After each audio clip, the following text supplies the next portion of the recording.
Sizce kısaca şunu sorayım. CHP bu operasyon veya CHP'ye yönelik bu baskı, parçalama, dağıtma her ne diyelim adına bilemiyorum da neyi amaçlıyor sizce? Böyle birkaç başlıkta bunu özetleyebilir miyiz? Evet, tabii CHP'ye yönelik bu operasyon dediğiniz gibi 21 Mayıs'taki kararla başlamadı. Daha öncesinden gelen bir siyaset var. 19 Mart'a kadar götürülebilir. Hatta daha geriye götürmekte mümkün. Burada gayet son derece açık benim kanaatimce. İktidar muhalefeti kendi amaçlarına uygun bir şekilde tanzim etmek istiyor.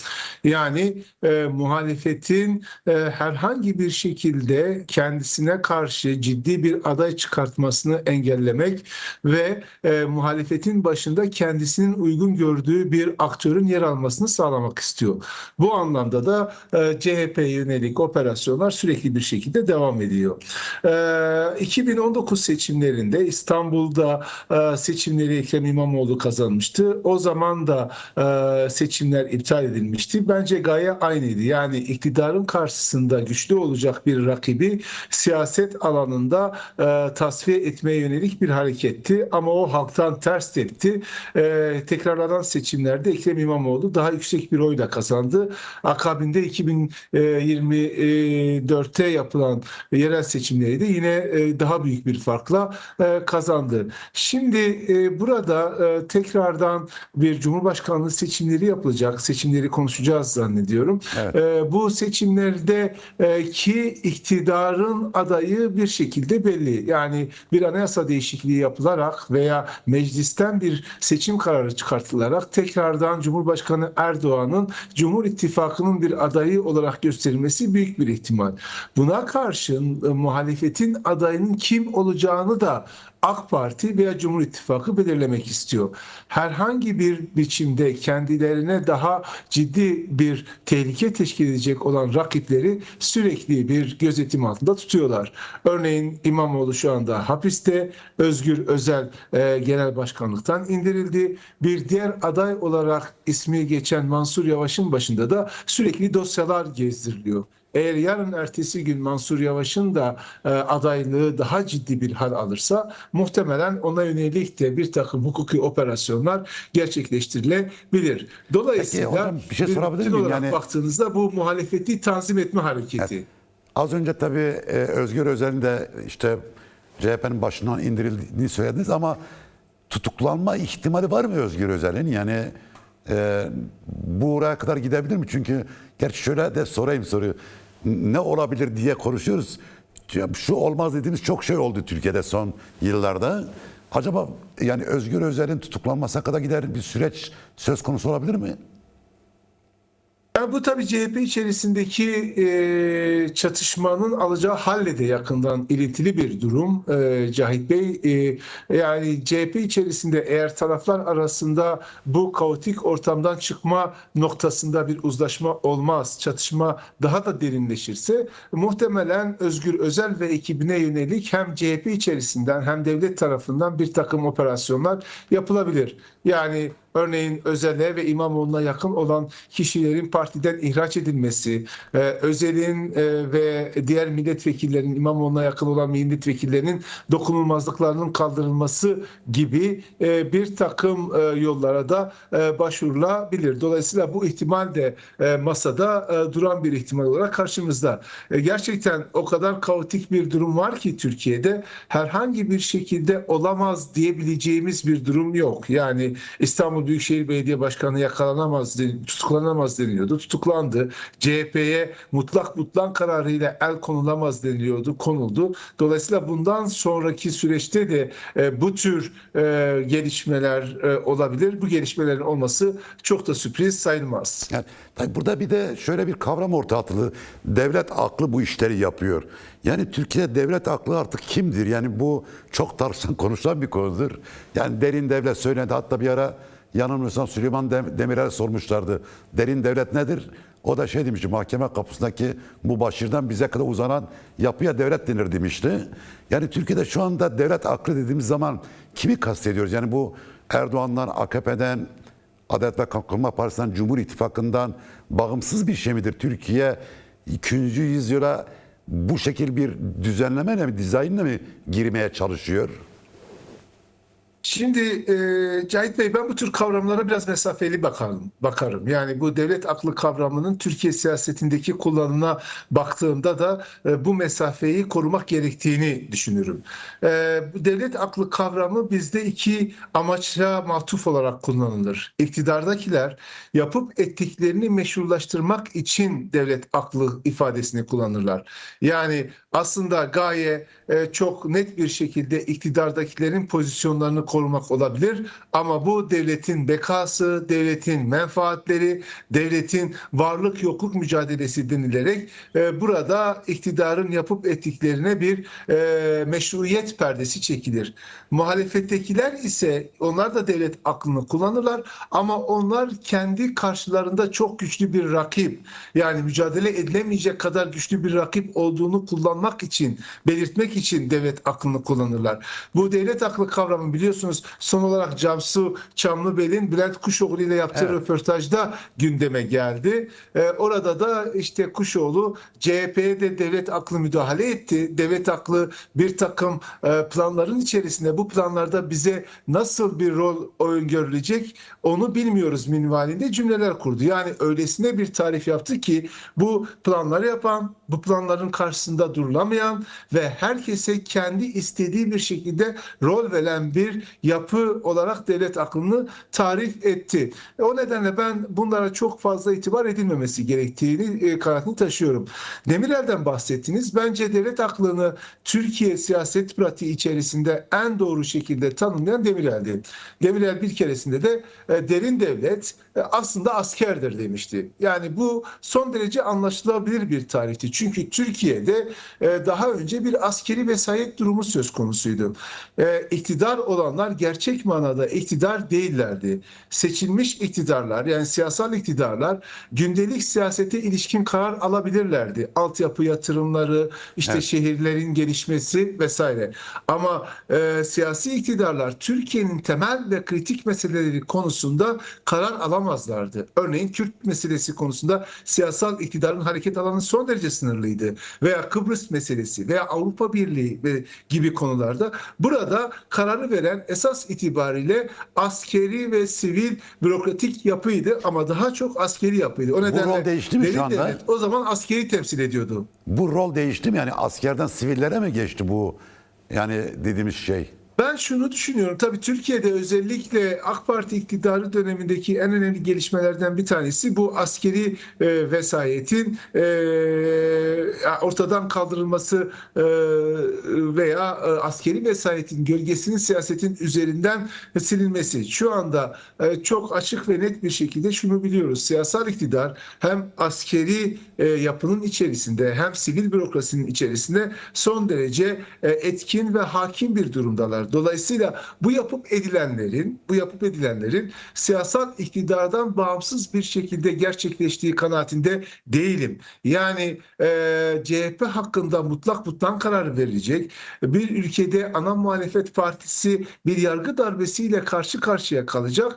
Bu iktidarın bilgisi dahilinde olmayacak. Bir takım gizli kapaklı kapıların altında kararlaştıracak. Ben bunu doğrusu çok mümkün görmüyorum. Bence burada çok açık ve net bir şekilde iktidarın bu işte dahli var. İktidar mensupları dikkat ederseniz şöyle bir cümle kuruyorlar. Ömer Çelik mesela iktidar adına konuştuğunda, AK Parti adına konuştuğunda bizim bu olayla herhangi bir dahlimiz yok. Bu tamamıyla yargının kararı. Dolayısıyla AK Parti'nin, CHP'nin iç işleriyle ilgili herhangi bir planı, projesi yok. Şimdi buna muhtemelen Ömer Çelik'in kendisi de inanmamaktadır. Yani bu sözlerin gerçek olduğuna kendisi de inanmamaktadır. O nedenle devlet aklı gibi böyle mistik kavramlara dayanmaktansa iktidarın yapıp ettikleri, iktidarın plan ve programı, iktidarın kendi önüne koymuş olduğu yol haritasına bakıp onun üzerinden değerlendirme yapmak bizi daha doğru sonuçlara götürür. Evet.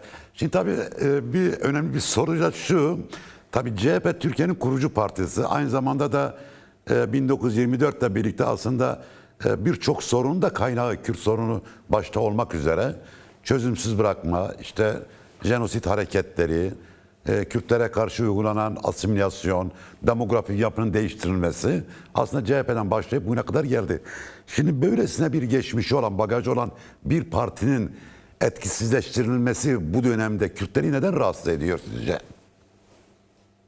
Ya Kürtlerin rahatsız olmasının sebebi aslında biraz da kendi geçmişte yaşadıklarıyla çok yakından bağlantılı.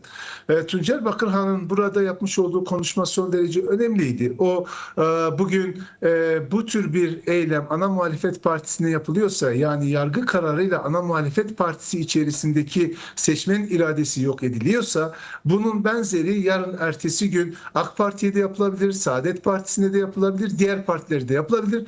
Zaten DEM Parti'ye ve onun geleneğindeki partilere sürekli bir şekilde bu yapılmıştır dedi. Bence bu doğru. Yani bu esas itibariyle bugün CHP'yi ilgilendiren bir mesele, ama daha da önemlisi Türkiye'de seçim güvenliği ve siyasal alanın, yargının etkisinden çıkartılmasıyla yakından bağlantılı bir husus. Bunun acısını Türkiye geçmiş dönemlerde çok çekti. Yani partiler işte bir mahkeme kararıyla kapatıldı. Partiler bir mahkeme kararının etkisiyle, sonucuyla kapısına kilit vuruldu. Şimdi böyle bunu yaparsanız, bunu gerçekleştirirseniz siyaset alanını daraltırsınız. Hiçbir seçimin güvenliği kalmaz. Hiçbir partinin yapmış olduğu kurultayın bu güvenilirliği kalmaz, hukuk güvenilirliği ortadan kalkar. O nedenle muhalefet bunu salt CHP ile ilintili bir problem olarak görmüyor. CHP'yi doğrudan ilgilendiren bir mesele, ama diğer alanlara da yansıması muhtemel bir mesele olarak görüyor. Dolayısıyla burada savunulan CHP'nin kendisi veya CHP'nin geçmişi değildir. Burada savunulan, bence muhalefet tarafından burada savunulan demokratik siyasal alanın korunmasıdır ve bence bu doğru bir savunudur.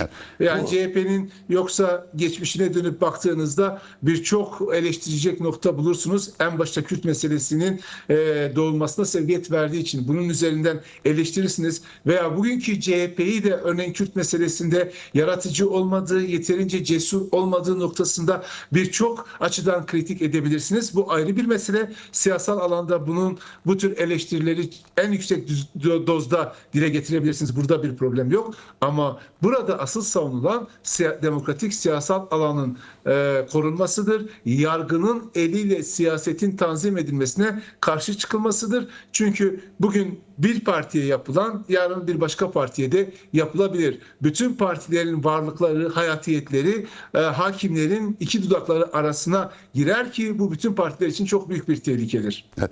Tabii süreç de var. Yani barış ve demokrat toplum süreci var. Bir çatışmasızlık dönemi yaşıyoruz. Bu çok kıymetli herkes açısından.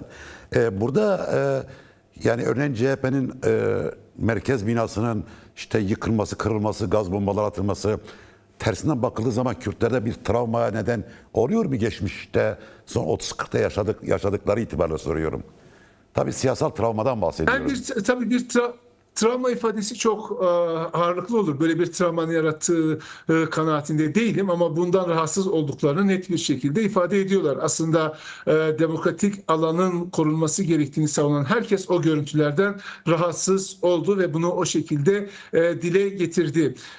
Şimdi burada tabii programın başından da ifade ettim ben. Yani bu asıl itibariyle iktidarın bir müdahalesi, iktidarın kendi oyun alanı içerisinde gördüğü bir müdahale, yargı üzerindeki etkisini kullanarak gerçekleştirdiği bir müdahale. Bunu öncelikle tespit edelim. Fakat burada Cahit Bey, üzerinde tartışılması gereken bir mesele daha var. Peki bu nasıl gerçekleşti? Yani bunu gerçekleştiren zemin neydi? Bunu gerçekleştiren zemin CHP içerisindeki çatlaktı veya CHP içerisinde buna teşne olan bir damarın, bir zeminin varlığıydı. Bakın, iktidar her türlü ayak oyunlarıyla muhalefeti etkisiz hale getirmeye çalışabilir. CHP'yi de etkisiz hale getirmeye çalışabilirdi. Ama CHP başından beri de bu karar çıktıktan sonra da iktidarın bu oyununu bozabilirdi. Mesela bu mutlak butlan kararı gündeme geldiğinde Kemal Kılıçdaroğlu açık bir şekilde buna gönlü olmadığını gösterseydi, Evet. yani bu seçilmiş bir yönetimdir, biz buna herhangi bir şekilde müdahale etmeyeceğiz deseydi, muhtemelen iktidar meseleyi bu raddeye getirmezdi. Hatta diyelim ki Kılıçdaroğlu o kurultayda kendisine çok büyük bir haksızlık yapıldığını düşündü. Mahkeme kararını da kendi itibarının bir iadesi olarak gördü. Ama mutlak butlan kararı çıktıktan sonra da çıkıp bir kurultay tarihi açıklamış olsaydı, yani partimi 45 gün içerisinde veya bir ay içerisinde veya 60 gün içerisinde kurultaya götüreceğim, bu delege yapısıyla kurultaya götüreceğim deseydi, yine iktidarın bu oyunu kendi elinde patlamış olurdu. Ama CHP'de de bunu mümkün kılan bir taraf var. Dolayısıyla iktidarın planlarını, yargının yapmış olduğu hukuksuzlukları, bunu net bir şekilde ortaya koyalım ve eleştirelim. Ama diğer taraftan buna kapı aralayan, bu tür bir oyunun sahneye konmasını da mümkün kılan CHP içerisinde bir sorunun olduğunu da tespit etmek gerekiyor. Dolayısıyla sadece sorunu dışsallaştırmak da CHP açısından bir reçete olmaz. Evet. Tabii konuyu çok dağıtmadan şöyle bir soru sormak da istiyorum. Çünkü 2013-2015 çözüm sürecinde de bu fikriyat vardı. Bazı sol kesimler bu tür kriz anlarında Kürtleri, Kürtlerin siyasi aktörlerini bir olağan şüpheli kategorisine koyuyorlar. Yani sanki devletin yediğine düşmüşler. İşte DEM Parti devletin yediğine düşmüş.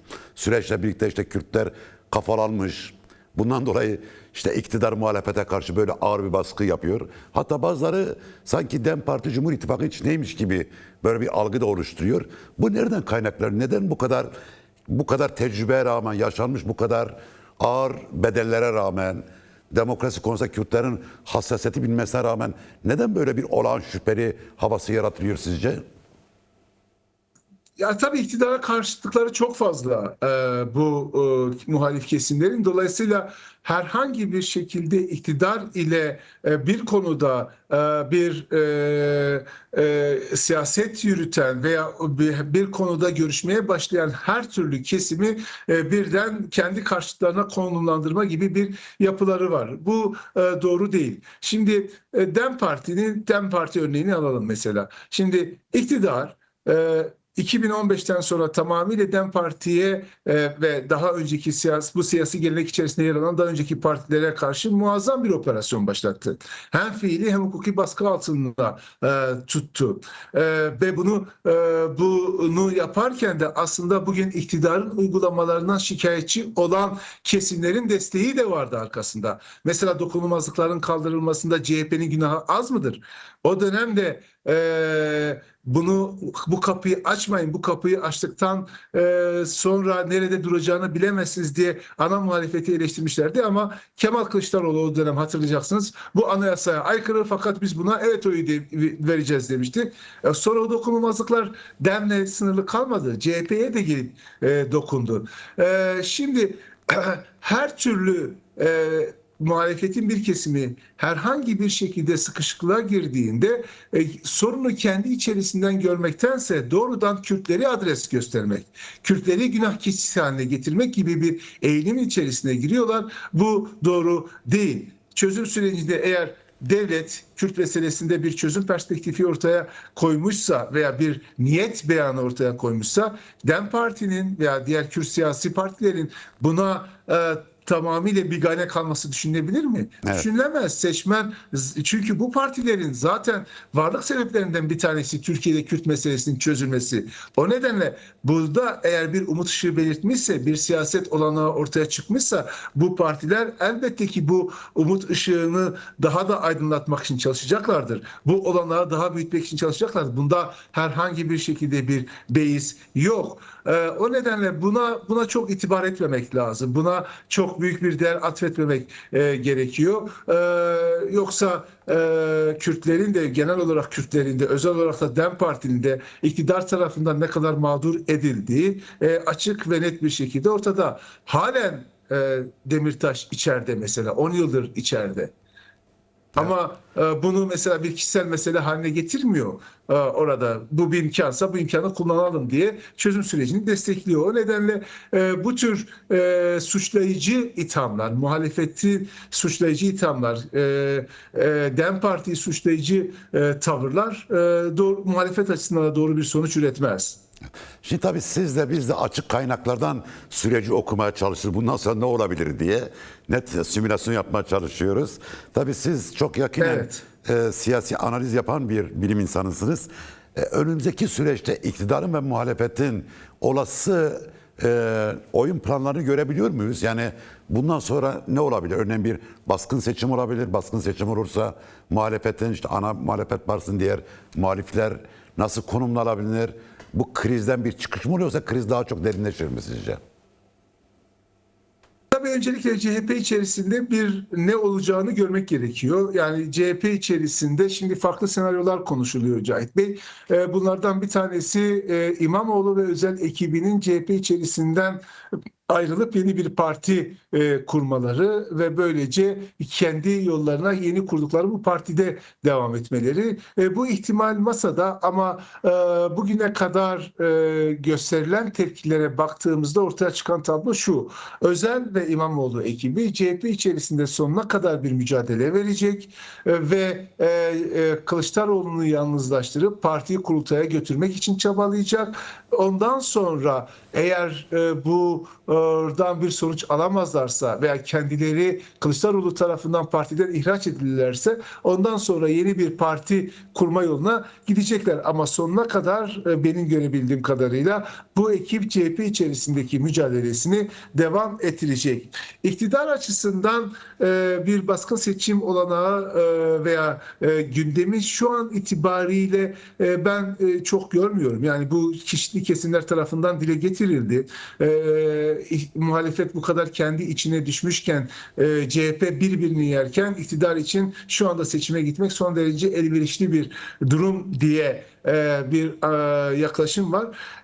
Yani ben iktidarın seçime gitme konusunda kısa bir vade içerisinde baskın bir seçime gitme konusunda çok heveskar olmadığı kanaatindeyim. Çünkü seçmenlerin kanaatini bu muhalefet içerisindeki olaylar seçmenlerin kanaatini ne kadar değiştirecek iktidar onu kestiremiyor. Şu çok açık. Eğer ilk turda Erdoğan %50+1'i yakalayacak bir oy potansiyeline erişmezse bugün CHP'de yapılıp edilenlerin de seçimde Erdoğan hanesinde çok büyük bir artı kazandıracağı söylenemez. Nihayetinde orada muhalefet ikinci turda bir adayın karşısında toplanabilir ve o tekrar seçimler farklı bir yöne evrilebilir. O nedenle ben halen seçimler için daha yüksek ihtimalin 2027 olduğunu düşünüyorum. Yani muhtemelen iktidar işte bu çözüm sürecinde bir takım mesafeleri kat etmek, dolayısıyla Kürt seçmenler ile olan arasındaki mesafeyi azaltmak, eğer mümkünse ekonomide bir takım düzeltmeler yapıp insanların kendilerini daha rahat hissedeceği bir ortam yaratmak ve ondan sonra seçime gitmek gibi bir plan ortaya koyuyor veya bir yol haritası izliyor. O nedenle bu baskın seçim, bu kısa vade içerisindeki seçim şu an itibariyle çok ortada görünen bir ihtimal değil. Ama burası Türkiye, yani yarın bambaşka bir gündeme uyanabiliriz. Doğrusu şunu da sormak istiyorum tabii bu CHP yönelik operasyonla birlikte ana muhalefete yönelik tabii hem sağdan hem soldan sahiplenme oldu. Ama burada ben dikkatimi bir şey çekti. İyi Parti ve Zafer Partisi gibi böyle ultra milliyetçi hatta ultra ırkçı iki parti çok böyle canhıraş bir şekilde Özgür Özel'e sahip çıktılar. Acaba bu partiler CHP'yi kuşatıp onu daha milliyetçi, Kürtlerin de içinde olmadığı başka bir limana doğru mu sürüklemek istiyorlar sizce?